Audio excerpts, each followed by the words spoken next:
అందరికీ నమస్తే అండి. ఈ పూట వీడియో ఏమిటంటే మన ఆశ్రమంలో జాయిన్ అవ్వడానికి అయితే ఒక తాత ఈ విధంగా వచ్చారండి. ఆల్రెడీ అందరూ భోజనం చేసి పడుకున్నారు కూడా. ఇక టైం వచ్చి 9:30 అయిందండి నైటు. ఇక ఈ తాతయ్యని ఆటోలో అయితే తీసుకురావడం జరిగింది. ఆ టైంలో వాళ్ళ కూతురు అయితే తీసుకురావడం జరిగిందండి. కొడుకులు అయితే ఉన్నారంట, వాళ్ళు ఎవరు చూడరు అని అంటున్నారంటండి. ఇక ఈ తాతయ్య అయితే నేను ఎవరి దగ్గర ఉండను అని అంటున్నాడంటండి. ఇక మన కొన్ని వీడియోస్ అయితే చూపించారంట వాళ్ళకి తెలిసిన వాళ్ళు. ఇక నేను కూడా అక్కడే జాయిన్ అవుతానమ్మా అని వాళ్ళ అమ్మాయికి అయితే చెప్పడం జరిగిందంట. ఇక ఈ విధంగా అయితే తీసుకొని వచ్చారు మన దగ్గరికి ఈ టైంలో.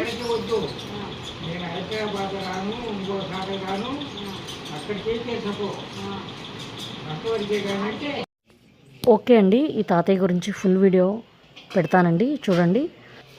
ఓకే అండి, ఈ వీడియోపై మీ అభిప్రాయాన్ని కామెంట్ రూపంలో తెలియజేయండి. నా వీడియో నచ్చినట్టయితే ప్లీజ్ సబ్స్క్రైబ్ చేసి సపోర్ట్ చేయండి.